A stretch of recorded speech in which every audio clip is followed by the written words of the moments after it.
I could see this also creating a lot of work for you guys in the long run as well. Yeah, and there's more add-ons. And I don't want to get too in-depth, but MCPs is another thing that I use keeps MCP. popping up and people are seeing that. But it's very easy to connect services to various types of AI. But my advice is just be careful, of course. So there's many different solutions. There's many ways to achieve things and do things, but it's just coming up with the right way to do it. And that's, I guess, a lot of the consulting we're doing. We're understanding someone's requirements, providing a solution. Look, I'll be honest, 95% of the cases we're implementing the solution because, like we've said, it's very overwhelming. There's a lot to take into account and it can go very wrong.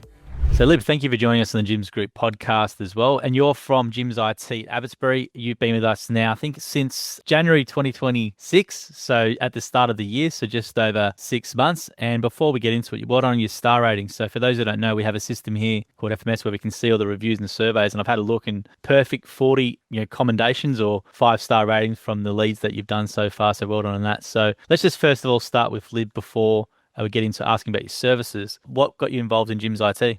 Thanks, Joel. Thanks for having me, first of all. So, I've been in IT for 10 years or so.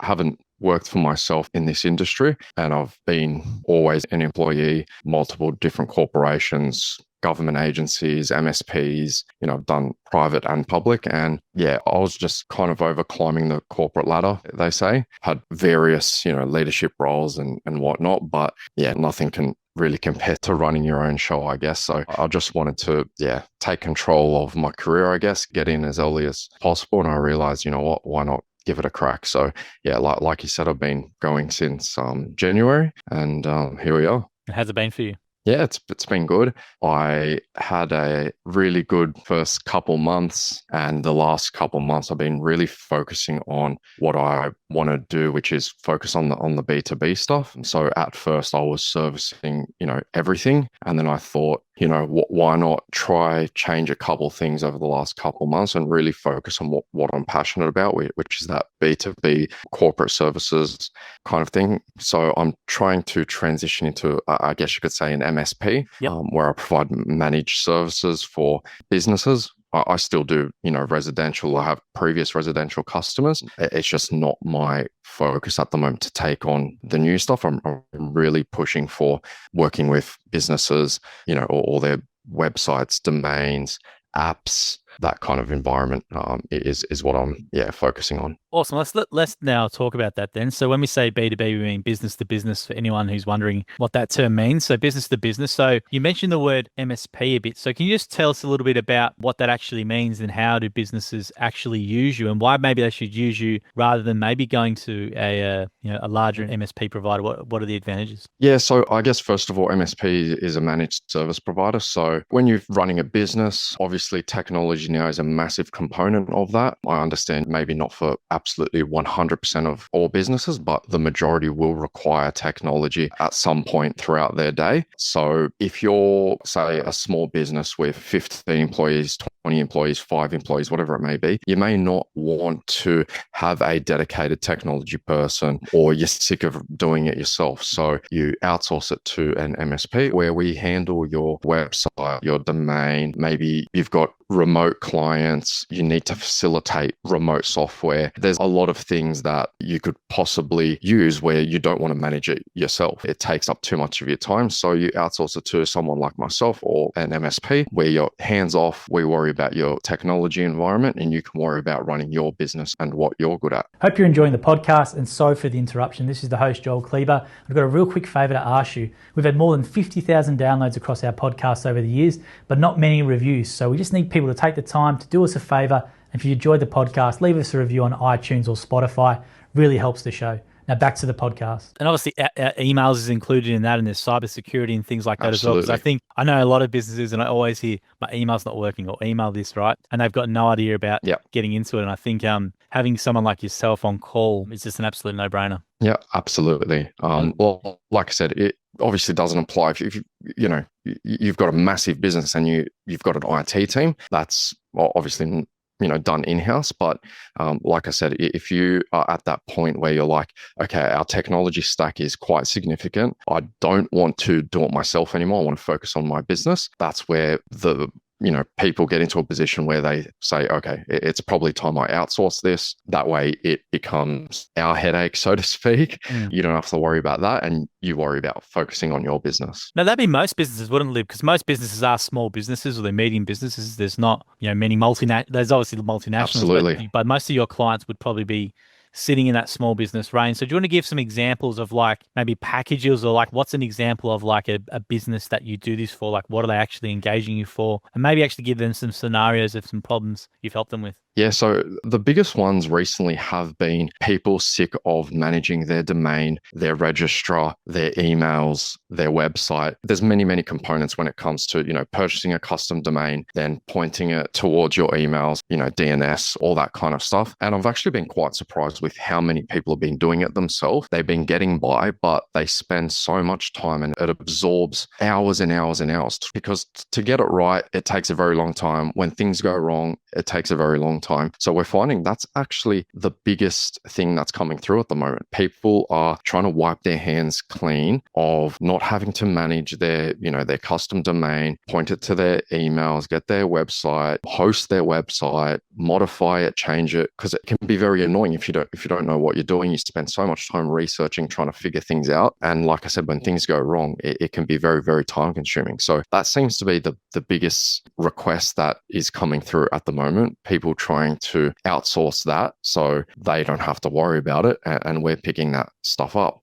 A lot of other things as well. NAS storage, so network attached storage, that's another big one. I work with a bunch of media companies and businesses that are heavy with media. They're sick of paying for cloud services and subscriptions and stuff like that. So we're setting up a range of NAS devices. For example, real estate that takes a lot of photos. Media companies, they do wedding shoots and stuff like that. Yep. They got enormous amounts of storage, and when you're working with that much, it doesn't make sense to be paying these ongoing costs for cloud fees and all that. So they're turning to solutions like NAS storages with multiple hard drives, and they get massive hard drives that they don't have to pay any monthly fees for it. Yeah, we got 3 of them, so I know what you're talking about. We got 3 Awesome. NASs, and we've probably got like a terabyte of video, probably even more with all of that stuff. So I know what you're talking about there.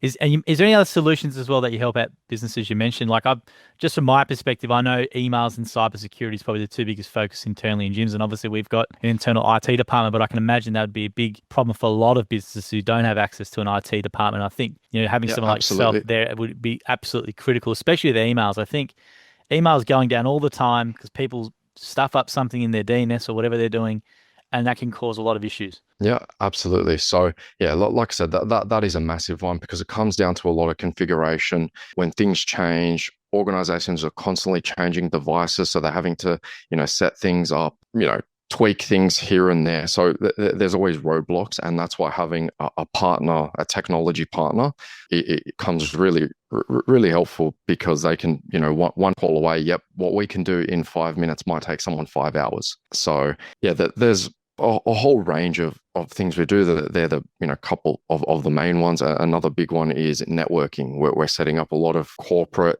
Wi-Fi systems. People have warehouses and offices and stuff like that, and they're working with their router that comes with their ISP plan, and most of the time that's just not enough to cover 500 square feet, or square meters I should say, in a warehouse environment, for example. So we're wiring that all up, getting their Wi-Fi access points, cameras. That's another big one. Security, like not just cyber security, but physical security these days is another massive one that people are making sure they have eyes on their premise.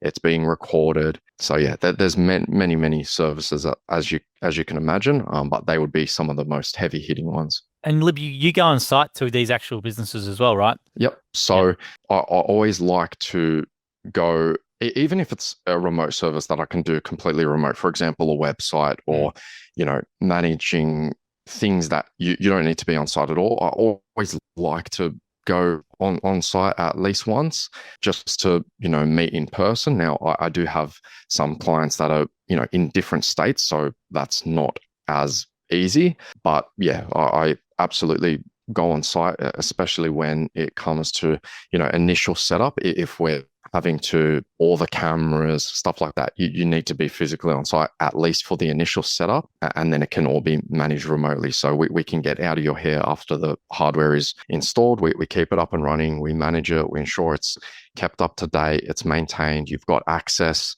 And if any of that fails, we're one call away. Perfect. And the one I think businesses don't take seriously enough, but it's always in the media, is cybersecurity, right? With hacks. And, if you've got a client database, for example, that stuff can get leaked and it can cause a lot of brand damage. So, small businesses, from your perspective, obviously, it's probably an obvious leading question from me, but are they actually properly protected? And if they're not, what should they be getting yourself in from Jim's IT to do? Yeah. I mean, obviously without having a look at their environment, it's hard to say whether they're protected or not. But in a general sense, people don't understand how dangerous it can be. Now, I've spoken to a couple of people who have unfortunately been hit by a couple of attacks, and it's not good. But by default, you can do things by ensuring the websites you visit and things you download and all that kind of stuff are clean. And then a big one as well that we always provide and recommend, cybersecurity software. And we have many, many partners. We've got many different solutions, and we always tailor it to the individual or the business, because it's not a one solution does everything, right? Everyone's different. Everyone has a different environment, set of hardware, set of software, set of requirements. So it's not one glove fits all. It's very particular to their scenario. And just for my interest, because I think this is a really good example of what a business should use you for. Let's say small business, right? Maybe got a couple of employees. Obviously, they need to have a website, emails, cybersecurity, etc. Do you do is it like a monthly package you do, or do you do a subscription, or how does it sort of work with your services that they can sort of go, right, that's fairly reasonable? Because I think what you said before is really key. Like a lot of these small business owners might come home at night, they get an email from their hosting provider or domain about you need to update this, or there's been some malware thing or whatever, and they spend 5 hours stuffing around, using AI or using Google to try and sort it out. Yeah. Wasted all that time. Yeah. So I've got basic packages to really, really we take care of everything, even to the extent of your internet running to the building. So I've got a partner program with particular ISPs where we take care of quite literally everything. So we're the only bill comes to you in terms of your whole technology environment. So we can take care of your monthly internet, all of your hardware. So the internet line itself, the router, all access points, NAS drives, your website domain, emails, the whole lot. Even when you need new hardware, the laptops, we've got clients with quite literally the whole kit and caboodle, every single thing that has electricity running through it pretty much. We take care of it, maintain it. If they have new staff come on board, they need a new phone, laptop, quite literally everything. So we can go from as basic as to just running your website to the whole thing, from the internet running to your site and every single thing connected to it. And just one bill a month. One bill. Yep. So that's awesome to hear. And that makes it so much easier for business owners, because I can imagine one bill for the domain name, one bill for hosting, one bill for this and that. So just having one bill altogether, everything is an absolute no-brainer. Yeah. A lot of these, I guess they're still SMBs, but bigger businesses where they've got, say 20 to 50 employees, they're going to have an internet bill coming through. They're going to have, if they need to provision new devices, they've got cloud services, they've got emails, they've got, their cloud storage. That they literally, I've seen businesses where they're getting literally 11 or 12 different bills per month, and that's now condensed into the one. Yeah. So we're one-stop shop, their whole technology environment. And just for people to know, Lib, what's the biggest client you've got? You don't have to say their name, but in terms of, let's maybe say employees or things you're actually doing for them, what's the biggest one, just to give people an idea of what actually you can do? Yeah, so he's got 54. Yeah, it's in the manufacturing industry. Like I said, we won't say the business name or anything like that, but he's got 54 staff. So pretty significant. And that's full-time staff. He has a lot of contractors on, 6-month, 12-month contracts where, he's provisioning laptops and mobiles and all that kind of stuff. So it's a very hands-on, technology-heavy environment. So he really needs and that's why I say partner. We're not just an outsourced, technology mob. We're a true technology partner. So, for example, like if he puts a new staff member on whatever, and he needs to get a new laptop, new phone, you literally will go in there Everything. and sort it out. Yeah, 7 days later, he'll have a laptop and mobile sent to the office that Yep. the starter is at. The mobile will be provisioned, the emails will be provisioned, his laptop, login, everything, the whole thing. And just to give people an idea, because we obviously have Jim's Group head office here, and we've got a full IT team, and that's exactly what they do. But they're employed full time from Jim, and as you can imagine, that there's a big wage with that. Whereas with you, I could imagine it'd be nowhere near as much as a full time employee cost, but you get pretty much the same benefit for the business owner. Yeah, absolutely, and that's the whole point of it, right? It's that sweet spot between having a full-time technology person without paying for it. Basically. Hope you're enjoying the podcast, and sorry for the interruption. This is the host, Joel Kleber. I've got a real quick favour to ask you. We've had more than 50,000 downloads across our podcast over the years, but not many reviews. So we just need people to take the time to do us a favour. And if you enjoyed the podcast, leave us a review on iTunes or Spotify. Really helps the show. Now back to the podcast. How do you manage all these clients, just out of interest? Like, you've got a lot of these clients, and you obviously got to manage this yourself as a business owner. How do you manage all this? Yeah, so I've got various systems in place, and I've managed to find ways to automate things and use the tools just to increase efficiency and also ensure that the quality is there. So to making sure everything's very prompt and on top of things. I am my personality is a little bit OCD as well, so I'm always trying to keep on top of things as best as possible. And I utilize the tools that I have and pretty much max out a lot of them as well. So yeah, I'm definitely not on pen and paper writing things down. I have a lot of different systems and softwares in place, and I'm continually refining that. Like I said, I think with automation these days, you've got a whole bunch of AI tools as well that assist with all sorts of things. You can really find a solution for everything these days. And with PC advice, I know you probably don't do many new builds for people, but I always ask it to the IT guys, like, sort of, what do you personally run? What do you find is best to run? Obviously, everyone's situation is different between a video editor and someone who might be just an office worker to a gamer, for example. But what sort of equipment advice, or what sort of things do you run yourself? So my kind of motto is I'm too poor to cheap out, if that makes sense. So I always just buy what's really good. I don't go for cheap, because in technology, it changes so quickly that you're going to get left behind, and you might spend $500 or $1,000 on a average PC now, but you're going to be upgrading that in 2 years, especially if you're running a business on it or you rely on it.